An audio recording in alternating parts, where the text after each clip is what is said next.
Welcome back to Inside Games, the only gaming news show brave enough to talk about Gex. We were literally just talking about it right before I started the show. It's the gecko on everyone's tongue, Bruce. That's a little amphibian pun. Nope, reptile pun there for you. Yeah, in a weird twist of events, 2020's Avengers may have bombed so hideously, disgustingly hard that video games' coolest gecko might see the light of day yet again. and have a chance to bomb as well. After years of questionable management and disappointing sales, Square Enix will sell their Western studios and IP to Embracer Group, as announced on May 2nd.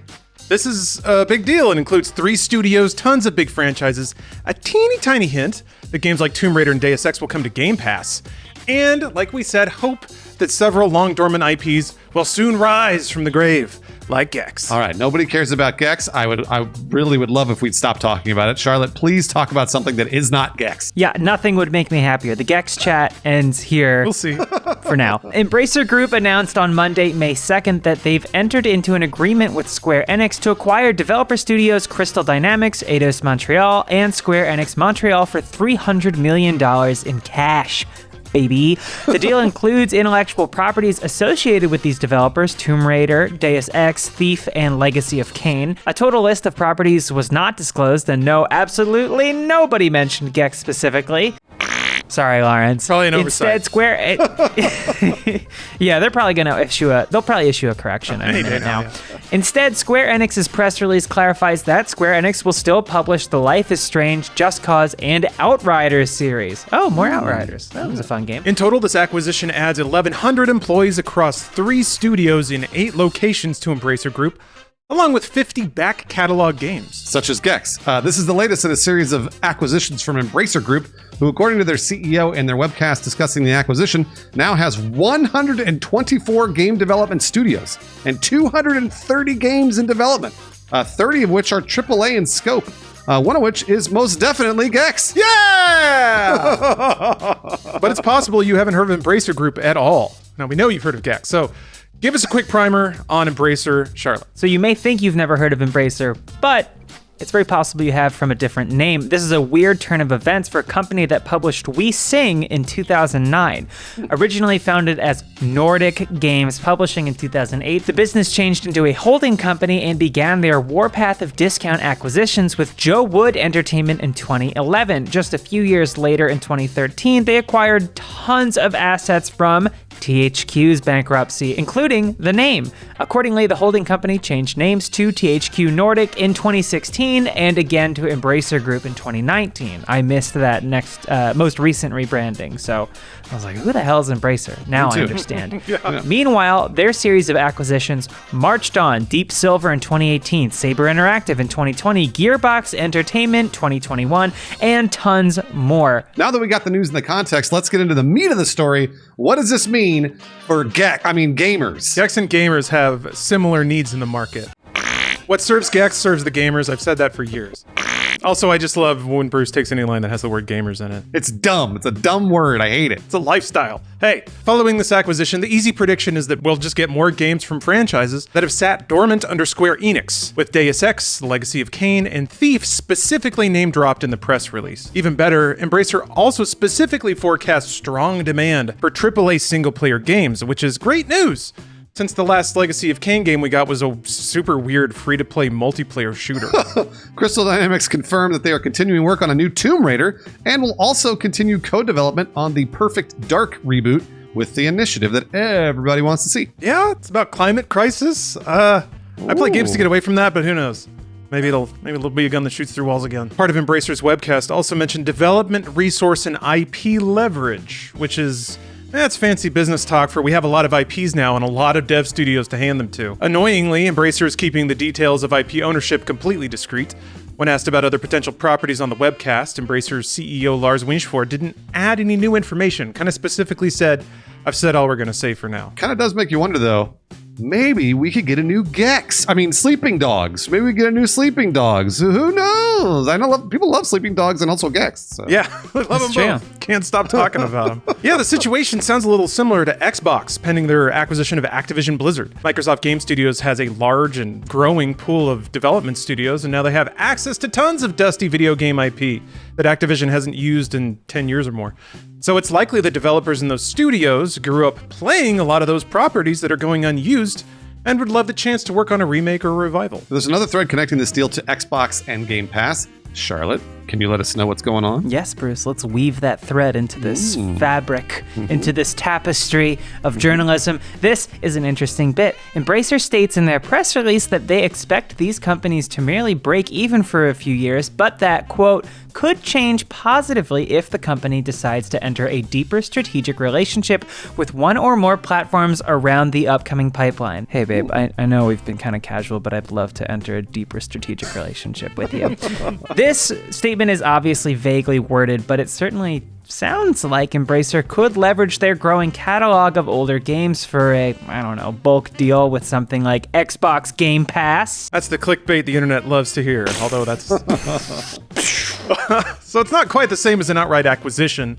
That would probably mean platform exclusivity. But if Embracer Group strikes a deal with the Xbox Game Pass, it would be a huge get for that service. Embracer's getting it back. You say Gex? Huge Gex! That's it. AAA Gex. Nobody said Gex. Platform exclusive, Bruce. Think about it. And a custom album to go along with it. A hot new single for the summer. Everybody's doing the Gex, Bruce. Everybody's doing the Gex. Dan. I don't know where I'm going. Anyway, yeah, Embracer's getting a back catalog of 50 games in this deal specifically, which we assume to include every Tomb Raider and Deus Ex. Not to mention all of the games currently held by Embracer Group from Gearbox, Saber Interactive, and THQ Nordic. Hopefully Embracer can earn some money off those games because Square Enix really could not. Nearly every Western, not at all, nearly every Western developed third-party game would result in, quote, disappointing sales, which is a bad thing. Not to mention the biggest bomb of them all, 2020's Marvel's Avengers.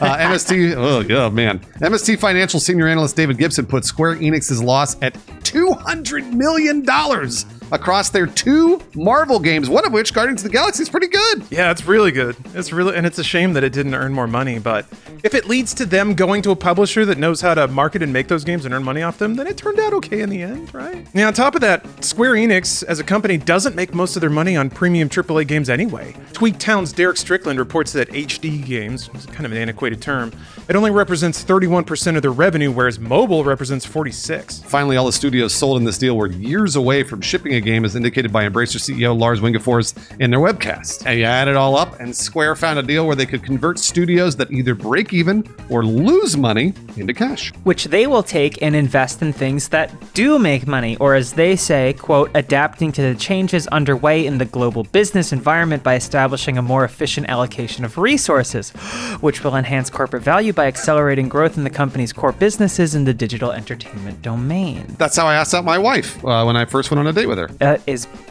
beautiful. That is gorgeous. They mention, quote, investments in fields including blockchain, AI, and the cloud. But those sound like modern buzzwords more than anything else. Just something to make their investors feel hip and current. Amusingly, Avengers not mentioned at all in the acquisition. Even in the webcast where all of the devs gas up their own studios, seems like the world is just gonna forget that it exists, I guess. God, one of the most valuable IPs in the last 20 years. Yeah, I mean, I guess in regards to the webcast, now that I think about it, it does kind of make sense they would only talk about the properties that are being acquired, and Avengers isn't one of them. But still, yeah, Crystal Dynamics had a whole chunk where they were like, look at all the Tomb Raider we made, isn't that great? And that's it. That's all there is to talk about. All these factors together could also explain why this deal seems so small. $300 million for several global franchises, one of which has been turned into a movie, seems like an outrageous lowball. Sony just acquired Bungie, which is one developer and one active game, for $3.6 billion. Yeah, but Lawrence, you forgot that those games don't make any money. Yeah, so that's why. True. There's that. You got me. Money. Also, money is relative and imaginary. Square was sitting on studios that made just no margin at all, with sales that break even or make very little overhead. So if they're not making any money, they're not valuable. It's the old adage, it's worth what people will pay for them. Well, on that note, what's interesting is it seems like Embracer is understanding that by having a catalog, they can then leverage that for deals with other platforms. So they're licensing out their catalog to Game Pass, or they're planning on it, hoping on it, maybe. Why couldn't Square do that? And also, how did Embracer Group come in and buy them for $300 million when Microsoft and Sony are in the market shopping around as well? I don't understand how Embracer closed that deal before Xbox did for, more money. That's kind of the weird thing to me. I don't know. What do you guys think? Does it seem like a weird deal to you guys? I have no idea. They're all great questions. I mean, it seems like Square wanted out from that IP and those developers as quickly as possible. Just boom, whoever could get at, maybe, I don't know, maybe they didn't want to have to deal with any red tape, and I don't know, maybe Microsoft acquiring so much would have raised some eyebrows in regulatory circles. I don't know, probably not. I mean, everything seems to go through without antitrust intervention, but I'm just spitballing here. Yeah, I think to me this acquisition sounds like Microsoft didn't want them. I think Microsoft they want successful properties, and I mean somebody was probably like, "Do you want to buy us, Microsoft?" They're like, "We'll give you $20 million," and they're like, "Nah, never mind, we're good." And then they got a better deal from Embracer. So I that's just what it sounds like to me. Like they're obviously after the big fish, right? Activision Blizzard. They're not looking to spend fucking chump change on Gex. Nobody wants that shit. Yeah, some people I've seen. I think it was Jeff Grubb was speculating that Square Enix might be selling off unprofitable and complicated parts of their business to make them more of a desirable acquisition target. Because the rumor that Sony might acquire Square just keeps circling around. So yeah, maybe that makes it a more uncomplicated deal. But now also Square has $300 million in cash that Sony would have to buy out on top of everything else. So I don't really know how that shakes out. I'm not in mergers and acquisitions, as you can see. Again, it's tricking celebrities into assaulting me that pays for all this, not all of my mergers and acquisitions money. No, nobody knows what you're talking about. That was before the video. That means that was not in the episode, not a Lawrence. bit, You're it's- admitting. I gotta tell everyone now. God damn it. All right, so if you want to get rich, you just yell at a celebrity until they punch you, and then their lawyers will cut you like a $200 check, and you can go on with your day. It's great. Hey, let's talk about our patrons. Oh, Some fine. patrons that have really embraced my group. Faisal Sharif, Leonard Asp, Johan Holmberg, and Christian Morgan Anderson. Thanks very much. And let me shout out some people that really Enixed my square. That'd be Baron 5X, Rob Semang, Chase T, and Ran Daraberry? You changed your Ryan. name. Do you think it's Ryan? Maybe I lost a Y in there somewhere. I'm pretty positive it's Ryan. I'm pretty sure it's Ryan. Damn it. Ryan Daraberry, thank you very much. Yeah. Where'd the Y go? Ryan is cooler than Ryan. Sorry, Ryan.